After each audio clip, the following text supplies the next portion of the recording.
चला तर मी आज तुम्हाला अगदी चमचमीत मस्त अशी वड्याची म्हणजे सांडग्याची भाजी बनवून दाखवणार आहे, अगदी सोप्या पद्धतीने।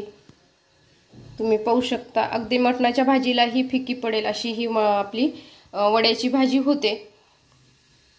चला तर मग आज मस्त अशी आपण ही वड्याची भाजी बनवूया। आज मी तुम्हाला अगदी चमचमीत आणि मस्त चटकदार अशी चवीची वड्याची भाजी बनवून दाखवणार आहे। तुम्ही पाहू शकता ह्या वड्या आहेत, ह्या मटकीच्या बनवलेल्या आहेत। तर ह्या वड्याची भाजी खूप मस्त होते। तर आज मी तुम्हाला या वड्याची भाजी बनवून दाखवणार आहे अगदी सोप्या पद्धतीने। चला तर बनवूया। तर त्यासाठी अगोदर आपण आता हे शेंगदाणे भाजून घेणार आहोत।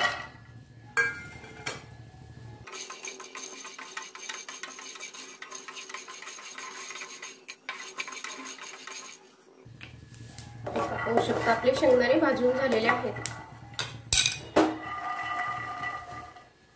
अगदी प्लेट मध्ये काढून घ्यायचे। आता लगेच तीळ भाजून घ्यायचे। हे पाहू शकता किती लगेच आपला पॅन गरम आहे, तीळ तडतडायला लागलेले आहेत। आपण थोडंसं पॅन घालूया। पाहू शकता तीळ लगेच भाजलेले आहेत। ते पण आपण या शेंगदाण्यावरच आता काढून घेणार आहोत आणि याच्यात आपण कूट करून घेणार आहोत। आता या पॅन मध्ये थोडंसं तेल घालणार आहोत। हा वडा भाजून घेणार आहोत।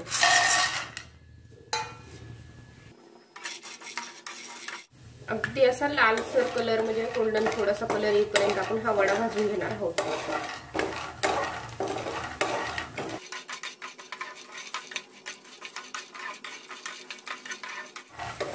तुम्ही पाहू शकता आपल्या वड्याचा ना कलर बदललेला आहे।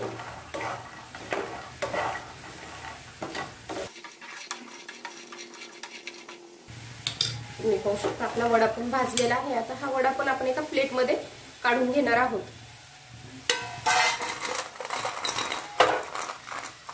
पाहू शकता आपण हा वडा असा काढून घेतलेला आहे आणि आता याच पॅन मध्ये आपण भाजी बनवणार आहोत।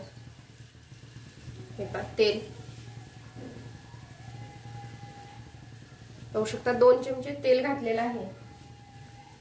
मोहरी, हे पहा जिरे, हे पहा आपली मोहरी तडतडायला लागलेली आहे। आता यामध्ये हे पहा 1 चमचा लसूण असा ठेचून घेतलेला आहे, तो घालायचा।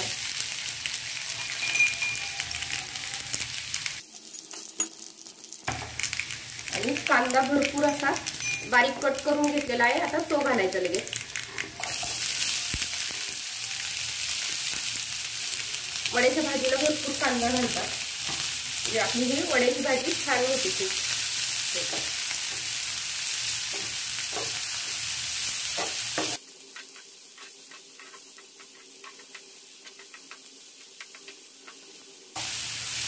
हा कांदा अगदी आपल्याला असा लालसर किंवा गोल्डन कलर होईपर्यंत चांगला भाजून घ्यायचा आहे। आपला कांदा चांगला भाजला जातोय तोपर्यंत मी तीळ व शेंगदाणे बारीक करून घेते। पाहू शकता आपला कांदा किती छान असा गोल्डन कलरवर अगदी मस्त भाजलेला आहे। आता यामध्ये आपण लगेच 1 चमचा धना पावडर घेतलेली आहे, 1 चमचा कांदा लसूण मसाला आणि हा आपला घरी बनवलेला काळा मसाला आहे आणि हळद, हे मसाले घालून घ्यायचे। हे पाहू शकता आपण हे मसाले आता कांद्यामध्ये असे मिक्स करून घेणार।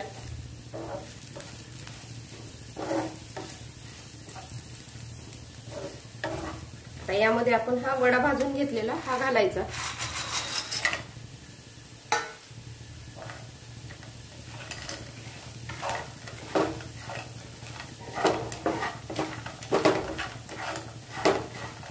अगदी चांगला मिक्स करून घ्यायचा।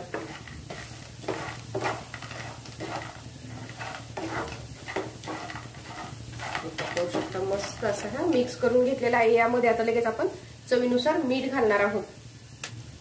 हे पहा अगदी चवीनुसार मीठ घालायचं व कोथिंबीर।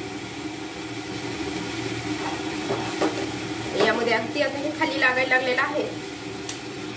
तर त्यामुळे थोडंसं पाणी घालणार आहे, म्हणजे मग हे आपला मसाले वगैरे खाली लागत नाहीत. हे अगदी थोडंसं. आता हे व्यवस्थित मिक्स करून घ्यायचं.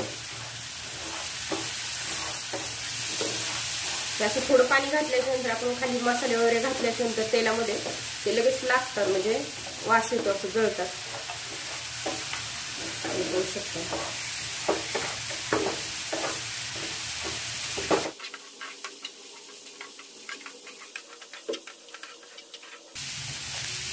आता यामध्ये आपण किती भाजी करायची त्यानुसार पाणी घालून घ्यायचं लगेच. हे बघा, पाणी अगदी थोडंसं कोमट केलेलं आहे.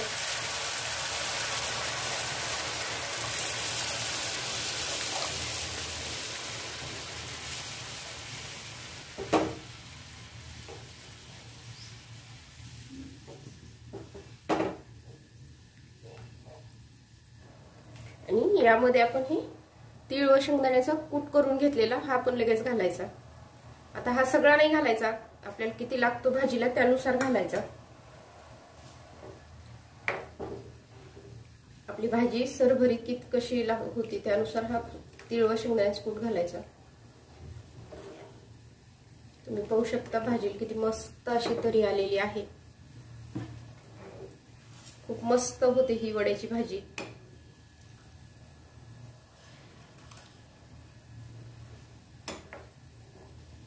आता ही भाजी आपण शिजवून घेणार आहोत अगदी 10 मिनिटं.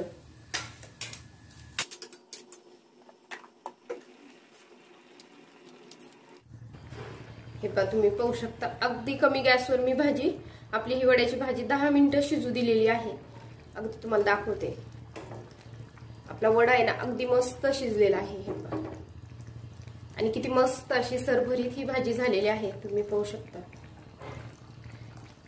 अगदी मस्त लागते, चमचमीत. आपण ही भाकरी बरोबर खाऊ शकतो, पोळी बरोबर, आणि अगदी भाताबरोबर सुद्धा, वाईट भाताबरोबर. तर ही मराठवाड्यामध्ये स्पेशल, म्हणजे आपण हे उन्हाळ्यामध्येच बनवतो ना, तर रस बनवला की वड्याची भाजी बनवलीच जाते. पाहू शकता मस्त झालेली आहे. आता ही शिजलेली आहे. आता ही मी प्लेटमध्ये काढून घेते.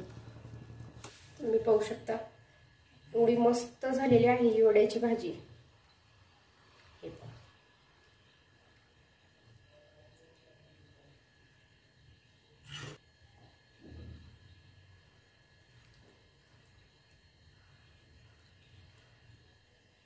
अगदी वरतून आता थोडीशी कोथिंबीर. मी आज ही वड्याची भाजी बनवलेली, तुम्हाला कशी वाटली हे नक्की कमेंट मध्ये सांगा. आणि माझ्या चॅनलला लाईक करा, शेअर करा व सबस्क्राईब करा.